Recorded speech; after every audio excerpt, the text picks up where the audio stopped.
What was that doctor writing, sitting at his desk?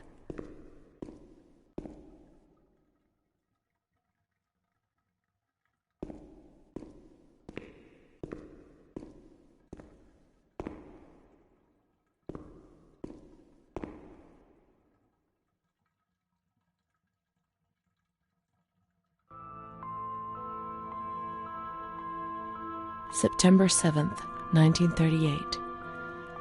The patient frequently indulges in recriminations expressed in an explosive tone of voice. This morning she threw away the milk, saying it was full of urine, spittle, and all kinds of other filth. Crazed, she hears voices that order her to do things. She says she heard children singing and that they were locked up in a school. January 20th, 1939. Introverted, dazed, cannot focus on anything. When questioned and stimulated, she starts crying and weeping. At other times, she laughs. June 1st. Apathetic. Eats very little. She refuses to be touched. Does not respond. Spends her time in the grounds. The cooks report that she sits on a bench in front of the kitchens. October 14th. Return of impulsive behavior. This morning she asked for 2 eggs to make zabayoni, but when she got them, she threw them up in the air. Excited, clamorous, slightly confused, takes her clothes off. December 8th. Tied to bed for 15 days. High-spirited, tends to make witty comments and use vulgar words. Laughs hysterically and pleasures herself. The nurses report that about 2 weeks ago she remained in the showers on her own and didn't want to leave. They said that when they took her away, she swore at them and then lashed out and bit them. 2 nurses had to be treated for their injuries. They've kept her tied to the bed since then. Transferred to the slightly agitated ward, from the care of Dr. B to the care of Dr. C. I was with Amara in the showers. My memories are terrifying. They're not real, are they?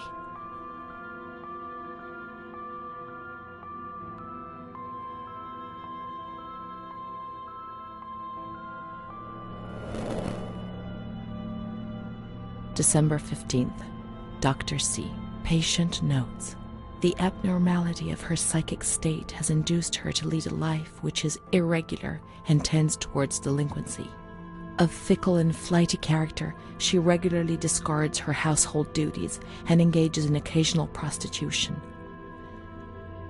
Delinquency? Prostitution? Renee? It seems so strange, unreal. It can't be true.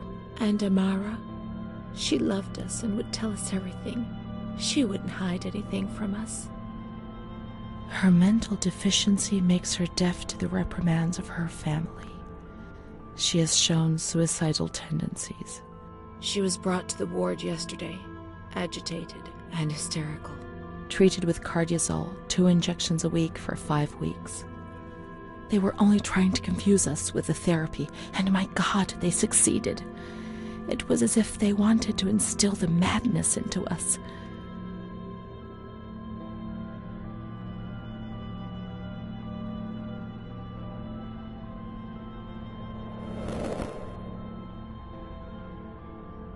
The therapies removed the light for a while, but also all her will, desire, and hope.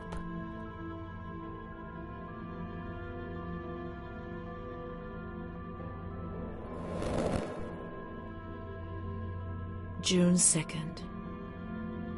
After a long period of calm and improvement, the patient is very agitated today and vehemently refuses to submit to a gynecological examination. She swears and curses those helping her, flailing her arms and hitting them. According to reports by Dr. B, the patient has been subjected to periodic checkups since she had a spontaneous abortion about 2 years ago in her 3rd month of pregnancy. Conception occurred after she had sexual intercourse with a stranger who sneaked into the hospital grounds. Details are contained in the charges filed at police headquarters in Volterra, a copy of which is attached to these clinical notes. ES therapy. That's how the reality is concealed. It has all been planned very carefully.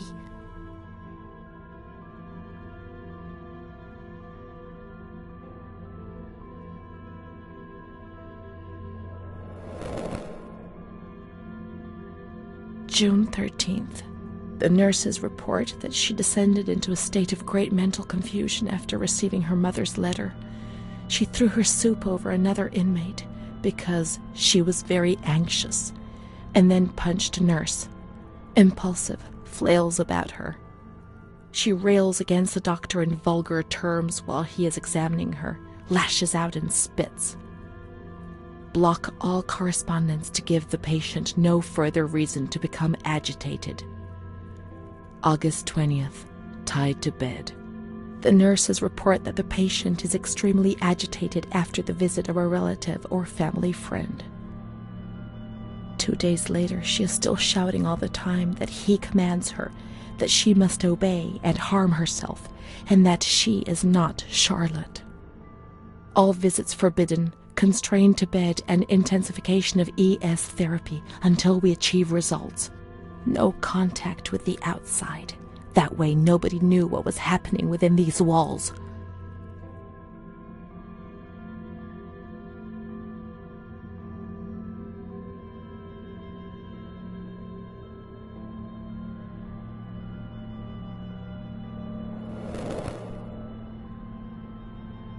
March 3rd. Alert, correct attitude, replies when questioned.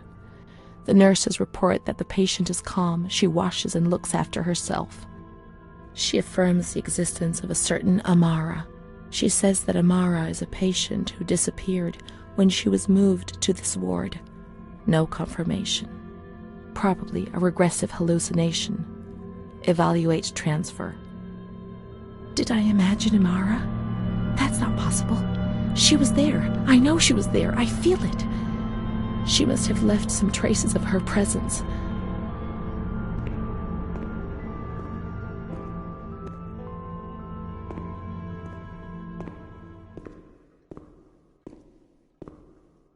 We can look for her things in the storeroom containing the bundles of the patient's belongings on the upper floor.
These are Amara's things, I'm certain.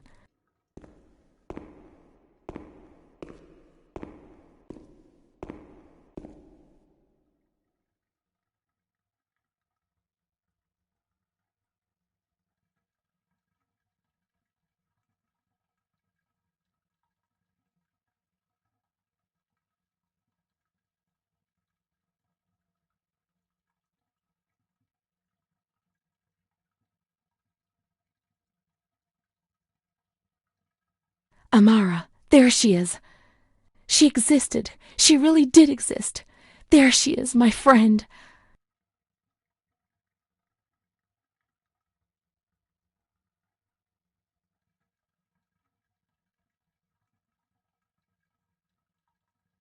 Here we are together.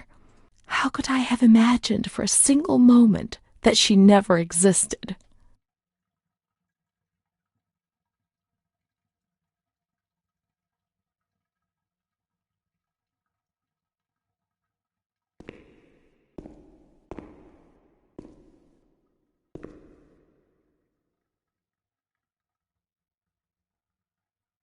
March 12th, 1938.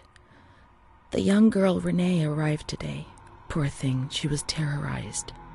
You see, she remembers the first time we met. I talked to her mother, the dear lady, and she expressed her fears to me, and I promised I'd keep an eye on her daughter. The lady told me her daughter's doll had been taken away, and this worried her, because when she becomes depressed, as she is now, Renee barricades herself in her room and can't communicate. The doll becomes her voice, eyes, and ears. Dr. B said I'll soon get out of here. I'm sorry. I'm so sad to leave Renee. I won't be able to protect her anymore. My poor friend. She was hoping to be able to get out of here, but nobody ever leaves this place. That poor girl is really ill. I am the only one she ever speaks to. I told her I was leaving, and she stared at me, saying that I would never leave. It was quite unnerving, and then she started to cry. I felt like crying too. She didn't say anything else. What worries me is that I'm sure that terrible man is watching her. He was the one who brought her here, and of all the good people, why did it have to be him? She knew. I told her everything. She knew about that man. But I instructed a nurse friend of mine to keep an eye on her, and I'm sure she will, because she's a good woman. Her friend the nurse. I vaguely remember. She worked on this ward.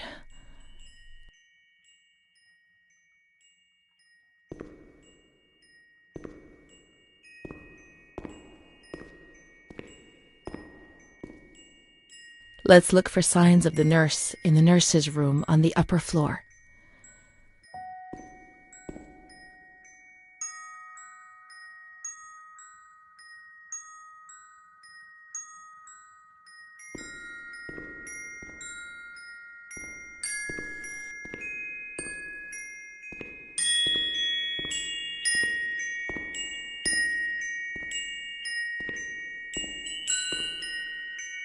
She worked mostly in the Maragliano pavilion.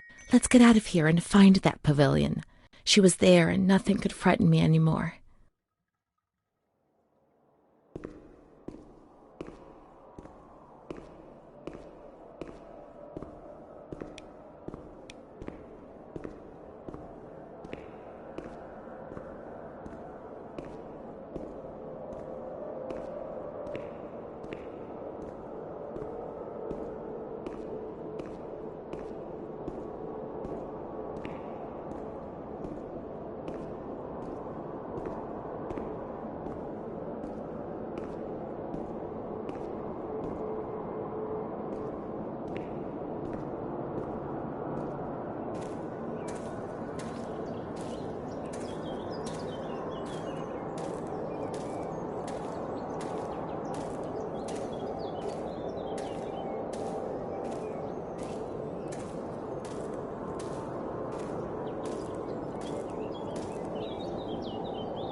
She's kind to everyone, even me.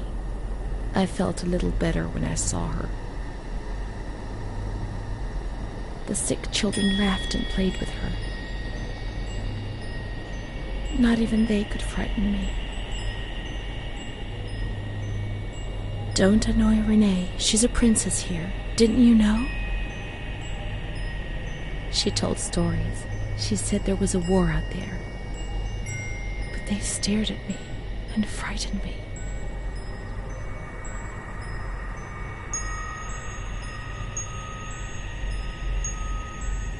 They would come to look for me in the evening, and then no one would have protected me. Not even you, Charlotte. Am I right?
Let's follow the hearse until we reach the graveyard.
My God, I did it.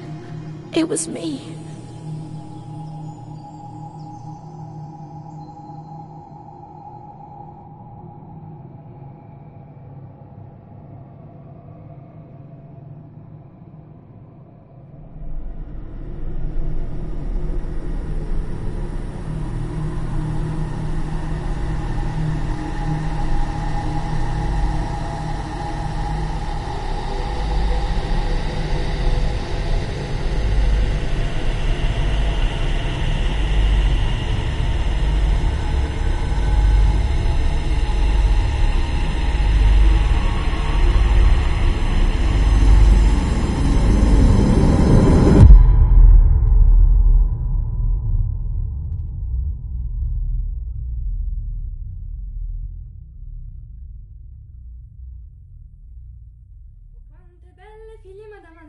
Quante belle figlie, sono belle me le tengo, madame adoresse, sono belle me le tengo.